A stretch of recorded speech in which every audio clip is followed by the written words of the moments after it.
Hello, everyone. I'm here today in honor of Black History Month to talk about a pretty short book that I actually read last month, so it wasn't really chosen for Black History Month, but it's good timing for this video. That book is Between the World and Me by Ta-Nehisi Coates, a writer and former journalist for the publication The Atlantic. The book is written as a letter from Coates to his 15-year-old son on what it means to be black in the United States. Although really I found in most parts it reads more as a personal reflection or memoir than a letter. It's pretty short too.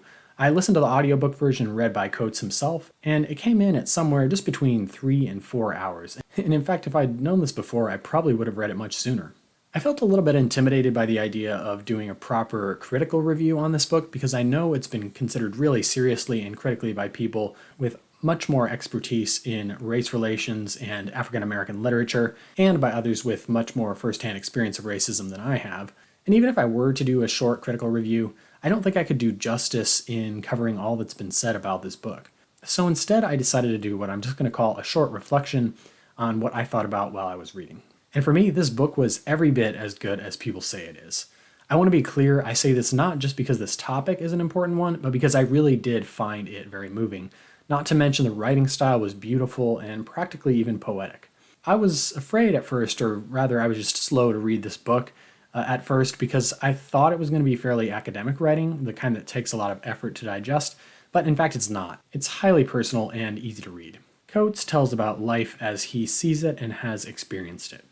He avoids overgeneralizing, expecting that his son's experience will be different for many reasons, while also acknowledging that his son will find things in common with his experience that white Americans will never experience. One unifying theme in the book that I found really interesting was the idea of the American dream as a state of comfort that exists when affluent or privileged people, or maybe in Coates' formulation, just people who haven't experienced the effects of racism, try to live in a sort of world or mental state where we forget about the existence of violence and suffering, even as we enjoy certain benefits that were only achieved through past and present injustices.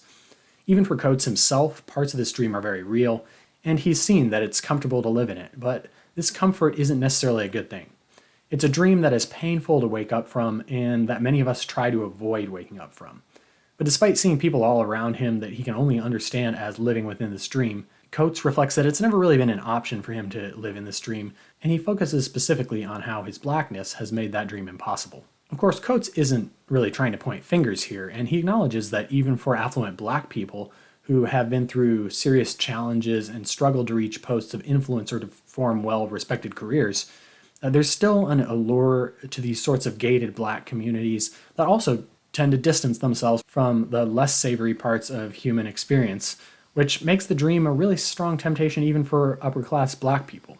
So on a personal level, for me, the dream is partly about the privileges I gain and the inconveniences I avoid, or even the suffering I miss completely by being a white person living in the United States. But more broadly speaking, it's also about all the ways in which I live a life of comfort and can forget about some of the deeper and darker realities in the world that have made this style of life even an option for me. It brings up this philosophical but deeply relevant question: is it better to live in this dream blissfully ignorant, or to be aware that with all the beauty in this world, there is suffering and injustice that we cannot really fully separate ourselves from?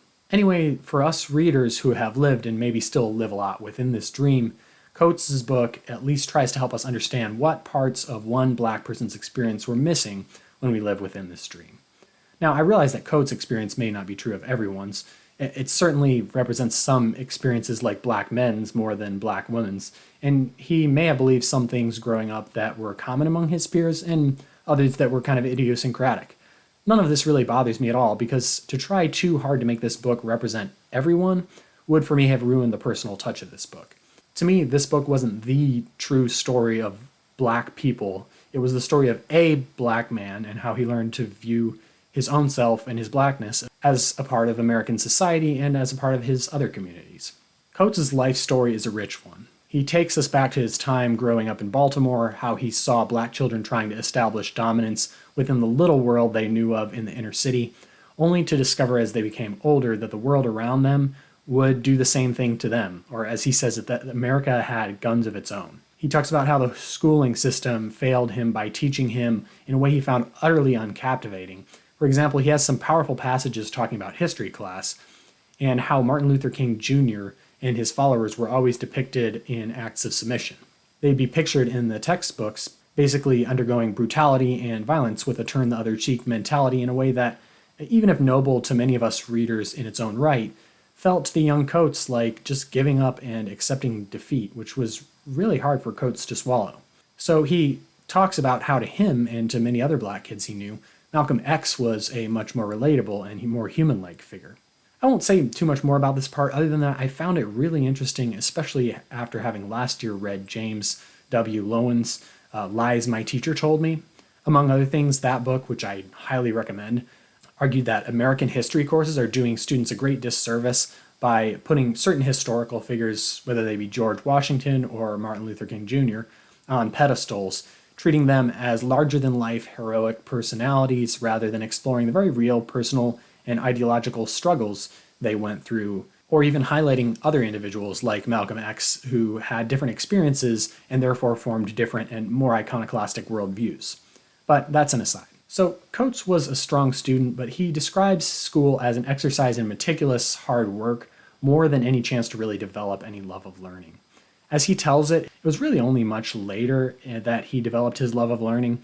In his days at Howard University, sitting in the library simply soaking in information from great black authors. But not even just soaking in information, since he realized in his time there that there's hardly one single interpretation of historical events or one theory that explains everything about the black experience. This part of the book made me sort of unreasonably happy because the grad student in me just found it so relatable, basically seeing Coates walk us through his experience of learning to view the world from less of a matter-of-fact lens where there's one right answer to everything, and more of a nuanced multiple interpretation lens where no answer is totally right, even if certain answers are more valid or supportable than others. And when he lists off the copious works by black authors that he perused in this library at Howard, I really appreciated this short section as a sort of homage to those who shaped his own intellectual development. For Coates, though, part of the dream that he simply can't escape noticing is the criminal justice system and the mental and physical damage that it does to black men in particular. In the final part of this book, Coates describes his experience learning that a college acquaintance of his, Prince Jones, was tailed and killed by a cop on his way to visit his fiancée and I think also his recently born baby daughter in what would later be described as a case of mistaken identity. This final part of the book made me reflect just a bit more on how the police fit into and create Coates' concept of the American dream. The police certainly have gotten a bad rap lately, perhaps justifiably in many cases, but to me it seems like at least part of this may be a sort of deflection of blame, a scapegoating of the direct perpetrators of violence that conveniently allows us to forget that we're part of a system full of gated communities and inequality that, well, kind of relies upon the police to do the unsavory work and make the quick decisions so that we don't have to. Coates actually mentions this a bit towards the very beginning of the book in the section when he's talking about his 15-year-old son's reaction to the killing of, I think it was Michael Brown at the time.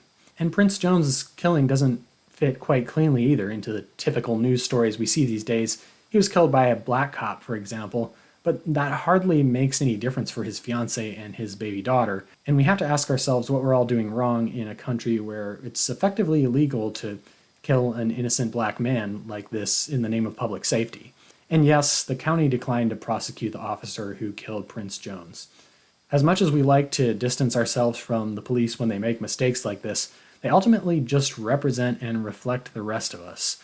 Or as Coates puts it, they reflect the prejudices of a broader America.